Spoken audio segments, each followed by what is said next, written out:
कपिल मिश्रा एक बेवकूफ़ इंसान है। नॉर्थ ईस्ट के दंगे में पूरा मास्टरमाइंड वही है, क्योंकि उसी के भाषणों के बाद दंगे हुए हैं वहाँ। क्यों नहीं सुनेगी, जब किसानों की सुन सकती है, किसानों की बात मान सकती है। अगर हम भी एकजुट हो जाएंगे तो फिर हमारी बात भी सुनेगी, उसे हमारी बात भी माननी होगी। अपने घुटनों पे उसी तरह आना होगा जिस तरह वो किसानों के मुद्दे पर आई है। क्राइम ब्रांच बुलाया जाता था, फिर वहाँ से सिलसिला ख़त्म हुआ तो स्पेशल सेल वालों ने बुलाना शुरू कर दिया। तो कुछ खास लोगों के नाम बोल रहे थे वो कि इन लोगों के लिए बोल दे, नहीं तो हम तुझे अरेस्ट कर लेंगे। आपसे मैं पूछना चाहूँगी सर, अगर गवर्नमेंट कुछ भी करती है, किसी को अरेस्ट भी करती है, तो बिना सबूतों के तो नहीं करती ना। तो अगर उनके पास सबूत हैं तो वो दिखाएं। पीसफुल प्रोटेस्ट करना जुर्म नहीं है, फिर भी उनको यूएपीए लगाया तो फिर अब वो जो उनके पास सबूत है वो दिखाएं। जब सबूत नहीं है, साबित नहीं कर सकते, इसीलिए तो इतना डिले कर रहे हैं, वरना तो अथर को तो कपिल मिश्रा ने फंसवाया है। क्योंकि अथर प्रोटेस्टर था उस ज़माने, उसी प्रोटेस्ट के दौरान दिल्ली में इलेक्शन थे।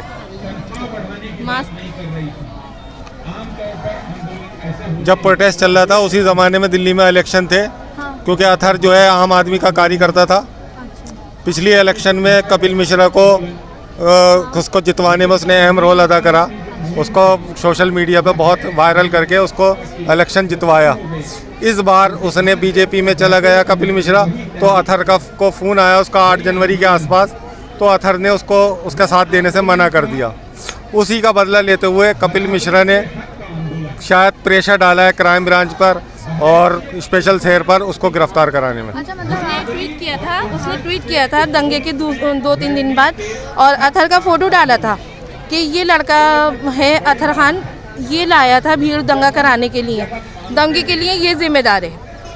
तो कहीं ना कहीं कपिल मिश्रा जिम्मेदार है अथर का नाम लाने में। आप कपिल मिश्रा को जिम्मेदार मान रहे हैं, लेकिन कपिल मिश्रा तो एक जाने माने नेता हैं, बीजेपी के नेता हैं अभी। कपिल मिश्रा एक बेवकूफ़ इंसान है। नॉर्थ ईस्ट के दंगे में पूरा मास्टरमाइंड वही है, क्योंकि उसी के भाषणों के बाद दंगे हुए हैं वहाँ पर। तो क्या लगता है आपका जो बेटे पे यूआईपी लगी है वो सरकार के नुमाइंदों की वजह से लगी है? सरकारी नुमाइंदों की वजह से लगी है, और हमें यकीन है संविधान पर, अदालत में हमें इंसाफ मिलेगा। लगभग 1.5 साल से ज़्यादा हो गया, सरकार ने आपकी नहीं सुनी है। सरकार ने तो हम पर जो करना था कर दिया।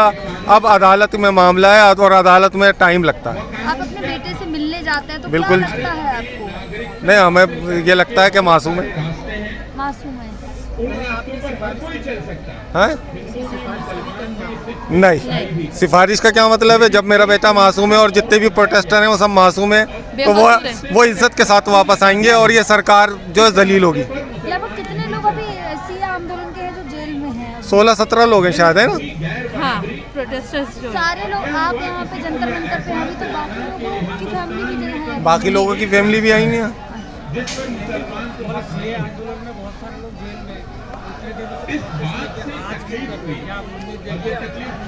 ये जो है 2 साल शाहीन बाग के प्रोटेस्ट को 2 साल पूरे हुए हैं, उसके लिए कर रहे हैं।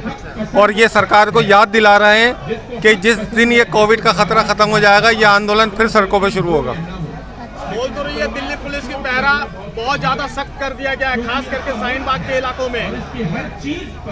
तो वो कितने ही पहरे लगा दें, जुल्म के खिलाफ आवाज़ उठकर रहेगी।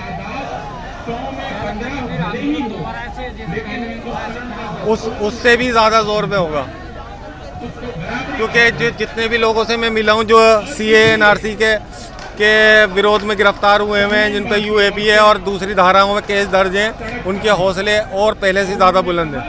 हौसले और पहले ज़्यादा बुलंद हो चुके हैं। जी। कहाँ से? किसान आंदोलन से या पहले से? किसान आंदोलन से नहीं, अपने आंदोलन से, अपने खुद एतमादी से। सर, अगर CAA का आंदोलन देखा जाए तो अगर किसी की भी बात की जाए तो केवल मुस्लिमों का आंदोलन बताया जाए। ये मुस्लिमों का आंदोलन नहीं है, ये गलतफहमी फैलाई जा रही है। ये तो दलितों पर और आदिवासियों पर जुल्म का आंदोलन है। मेले में ऐसा माहौल तो बनाया गया मुस्लिमों से तो शुरुआत है। क्या कह रही मैम? मुस्लिमों से तो शुरुआत है।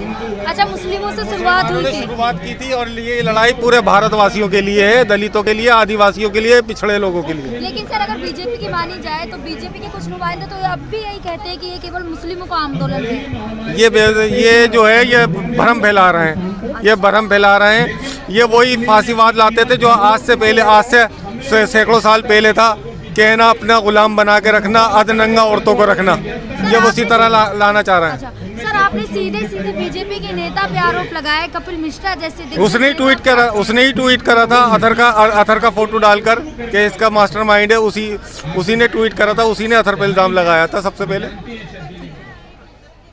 जुर्म नहीं है और उस विरोध को दबाने के लिए जिस दमनकारी ढंग से सरकार ने मतलब है तो फिर सरकार कैसे सुनेगी? यूपी लगी है जी। आप मिलने जाती हैं तो क्या लगता है आपको? नहीं, मैं मिलने नहीं जाती, उसके पापा जाते हैं या उसका मामा जाता है। मैं इसलिए नहीं मिलने जाती क्योंकि शीशे की दीवार है बीच में और इंटरकॉम पे बात करनी है। हाँ। तो मैं उस चीज़ को फेस नहीं कर पाऊँगी। अच्छा, तो क्या लगता है आपको अब अगर सरकार नहीं सुनती आपकी तो क्या दोबारा आंदोलन स्टार्ट होगा? अगर सरकार नहीं सुनेगी, क्यों नहीं सुनेगी? जब किसानों की सुन सकती है, किसानों की बात मान सकती है, अगर हम भी एकजुट हो जाएंगे तो फिर हमारी बात भी सुनेगी, उसे हमारी बात भी माननी होगी। अपने घुटनों पे उसी तरह आना होगा जिस तरह वो किसानों के मुद्दे पर आई है। जिस तरीके से एनआरसी का जो सीए आंदोलन जो हुआ था उसे ख़त्म किया गया था। जी, वो ख़त्म नहीं हुआ है, वो तो कोविड प्रोटोकॉल की वजह से कुछ दिनों के लिए या कुछ टाइम के लिए, जब तक ये कोविड चल रहा है तो रुका हुआ है। जिस दिन ये प्रोटोकॉल ख़त्म हो जाएगा उस दिन इंशाअल्लाह दोबारा सीए के लिए सब सड़कों पर होंगे और मतलब हम आप भी कहना उनके साथ चाहती हैं, होंगे। अगर कोविड खत्म होता है तो दोबारा आंदोलन स्टार्ट होगा? ज़रूर होना चाहिए और हम भी पहले की तरह साथ क्या हुआ था जब अरेस्ट किया गया था? इसे तो बार बार